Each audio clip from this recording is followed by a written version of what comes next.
Some battles don't end when the war is over. We rise, we fight, we stand, we heal, we break those chains. Yeah, the pain is real, but we stronger than the scars, stronger than the fears. This is for the ones who made it. In this week's episode of the Survivors series, we sit down with Zach Tidwell, a Marine who survived a suicide attempt and is now using his story to help others find hope.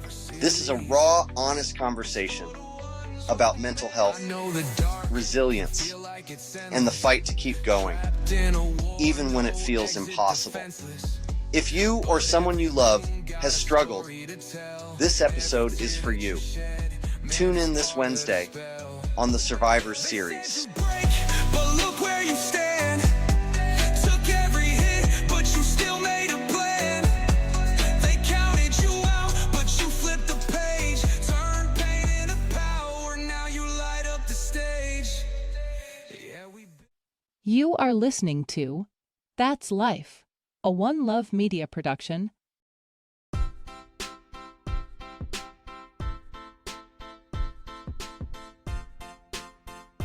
What's going on, fam? Welcome back to That's Life, the show where we break down this wild ride we call life and figure out how to roll with the punches, whether they're gentle nudges or full-on haymakers.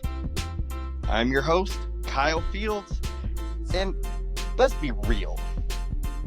Life loves a good plot twist. Speaking of which, you're probably thinking, wait a minute, wasn't this episode supposed to be about the art of saying no? Plot twist. We're actually talking about how to deal with those moments when life yanks the rug out from under you. And no, this isn't just an excuse for me to backtrack on last week's teaser. Okay, maybe just a little. But seriously, unexpected changes, setbacks, and detours are just a part of the game. Let me start by saying this. Not all of life's plot twists are bad.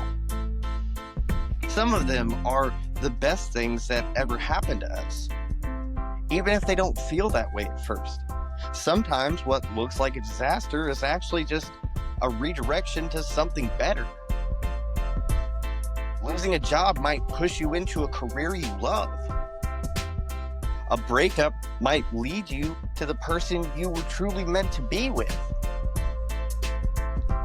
Even those completely unexpected, out of nowhere moments, like getting into a fender bender and meeting your soulmate, can remind us that life has a funny way of working things out.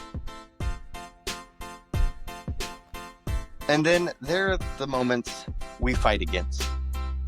The ones that feel unfair, painful, or impossible to accept, only for us to look back later and realize they were a catalyst for something incredible. Life's plot twists aren't just obstacles. Sometimes they're opportunities in disguise. Today, we're breaking down how society, faith, and psychology all help us navigate those moments. Plus, as always, we've got some practical steps to keep you grounded when life throws its next surprise your way.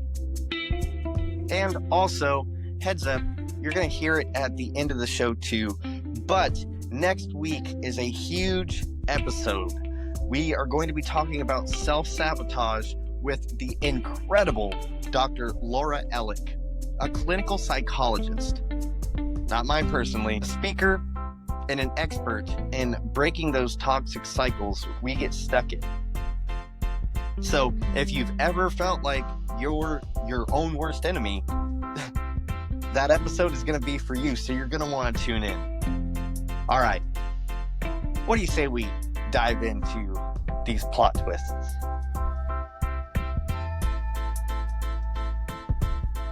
You ever notice how we as a society crave stability, but we're also obsessed with plot twists in movies? We love a good shocker when it's on Netflix, but when it happens in our own lives, suddenly it's, why me? Society as a whole has been through some massive unexpected shifts. Wars, economic crashes, pandemics, Kyle Fields becoming a podcast host, and tragedies like 9/11 that changed literally the world overnight. Remember how after 9/11, airports became Fort Knox, and suddenly we all had to figure out what was liquid ounces and why a bottle of shampoo could be considered a national security threat? But society adapts. There's always been this collective period of shock before we adjust to a new normal. What's interesting is how different cultures handle setbacks. Some lean into resilience, finding ways to rebuild and move forward, while others struggle with division and fear. Even within smaller communities, when tragedy strikes, like a natural disaster or the sudden loss of a leader, you see people either come together or fall apart in chaos. Now, before you ask, yes, I have examples. Citizens' responses to unexpected tragedies or acts of terrorism vary across countries, influenced by cultural norms, historical experiences, and societal structures. So here's an overview of how citizens in the United States, France, Israel, and Nordic countries have reacted in such situations. The United States. Following significant tragedies such as the September 11th attacks, Americans have often displayed a strong sense of unity and patriotism, rallying together in support of national resilience. Citizens frequently engage in volunteer efforts, donating blood, providing financial support, and offering assistance to affected communities. There's also an increased awareness and reporting of suspicious activities following such events, reflecting a collective effort to prevent further incidents. So what about France? Well, in response to terrorist attacks such as the Charlie Hebdo shooting in 2015, French citizens have organized mass rallies to demonstrate unity and defend national values. In addition, the French government plans to distribute a 20-page survival booklet to households explaining how to protect oneself in crises like natural disasters, cyber incidents, health crises, and security threats. This initiative aims to enhance citizens' readiness and resilience. And on the community level, local communities often come together to support victims and promote social cohesion, reinforcing a collective identity in the face of adversity.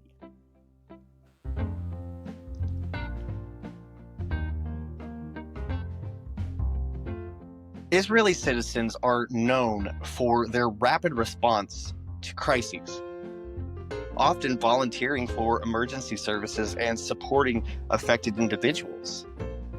And despite ongoing threats, the populace generally maintains daily routines, reflecting resilience and determination to uphold normalcy. And in the community, strong social networks facilitate collective coping mechanisms, providing emotional and practical assistance to those impacted. Nordic countries such as Norway and Sweden. Following events like the 2011 Norway attacks, citizens reinforced commitments to openness, democracy, and tolerance, rejecting calls for restrictive measures. Public gatherings and memorials serve as a platform for national grieving and solidarity, strengthening social bonds.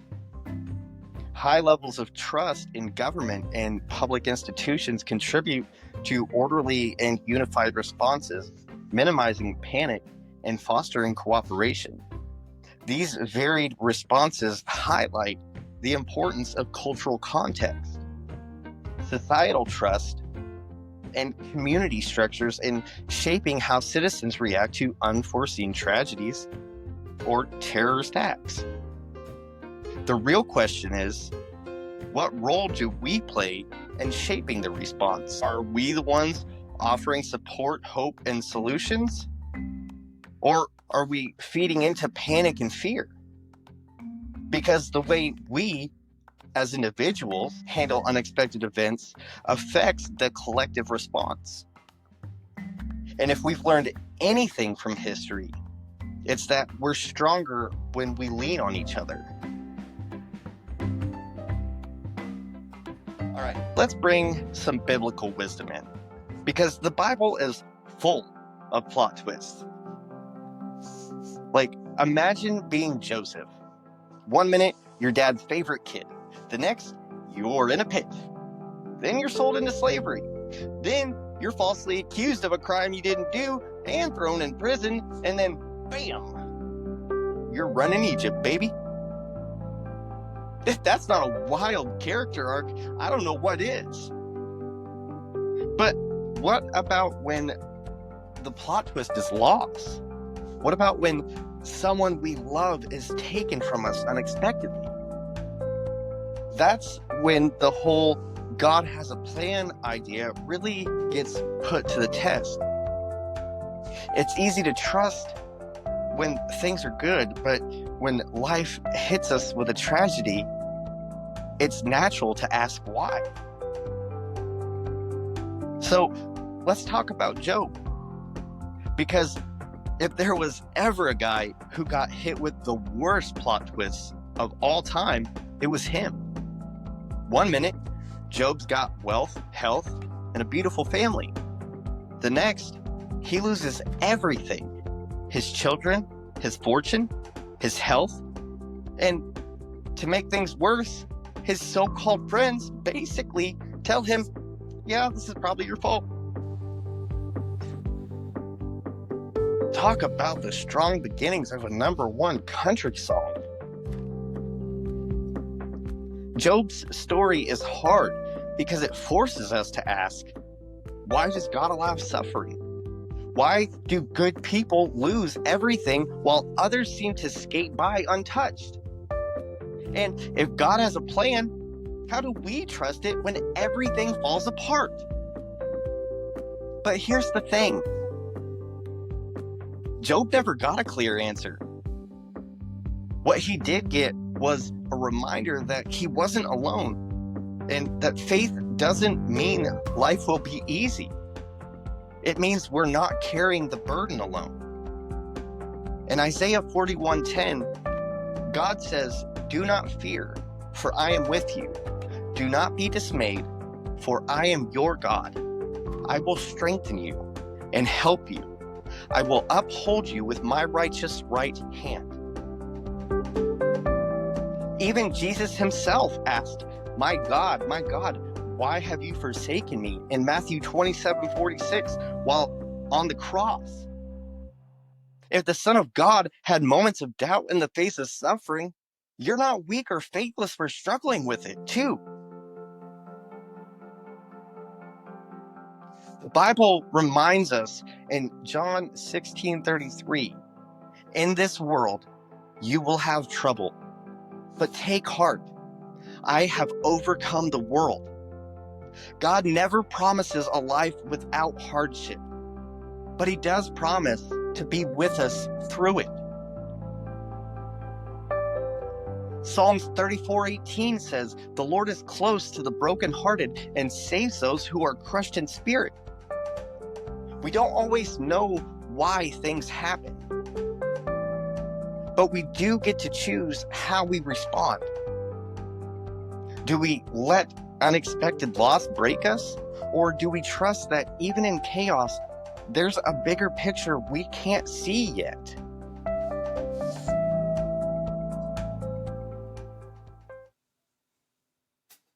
All right, let's talk science, specifically neuroplasticity.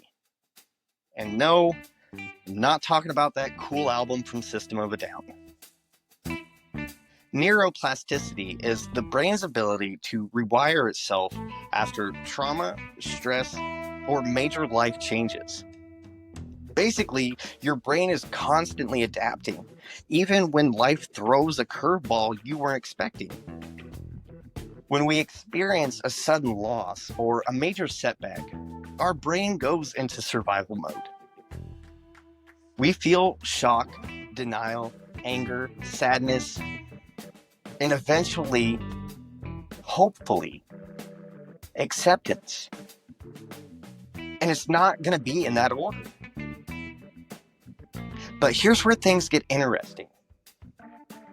The more we train our brains to handle change, the better we become at adapting.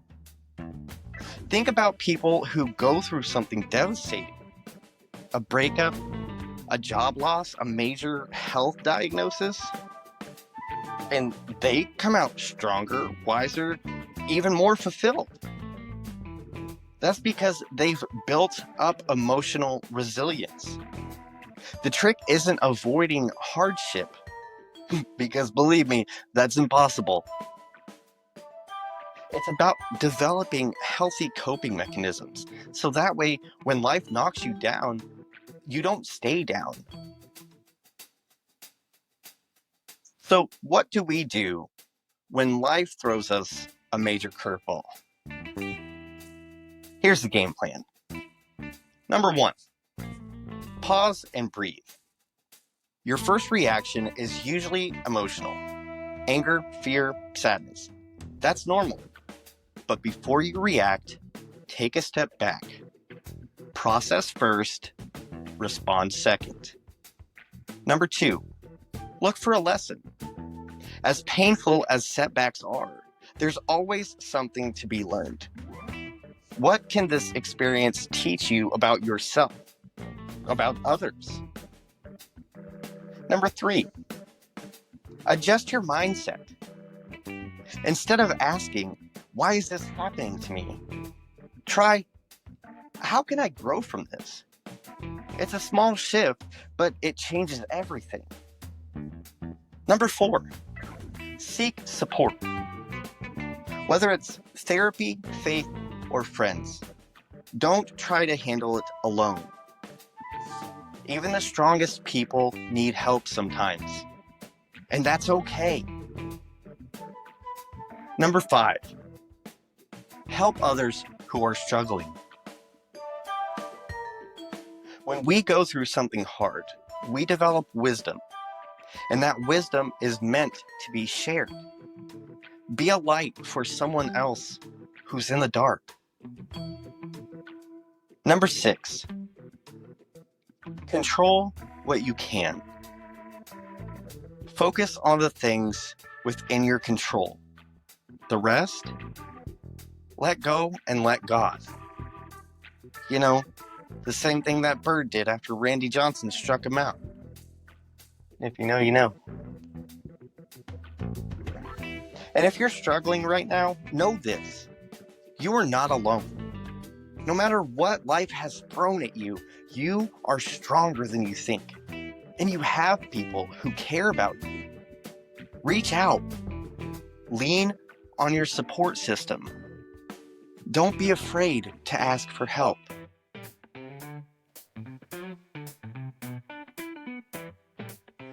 All right, my friends, that is a wrap on today's episode. Life's plot twists are never easy, but they don't have to break us. We can learn, grow, and come out stronger on the other side. Like I said earlier, next week we have a huge episode with Dr. Laura Ellick. She's a clinical psychologist, author, and expert in breaking patterns of self-sabotage. She has worked with celebrities, major athletes. She has been doing this for a very long time. I am so excited that I get to sit down and talk with her about how to stop or begin to stop self-sabotage. So if you've ever felt stuck, like you keep repeating the same mistakes, this episode is for you. And don't forget, if you want to hear exclusive episodes or request a topic for me to talk about, then make sure you join That's Life Members Lounge on Patreon for just $5 a month at www.patreon.com/OneLoveFLA. Until next time, do you, but do it with love and affection. I'm Kyle Fields, and that's life.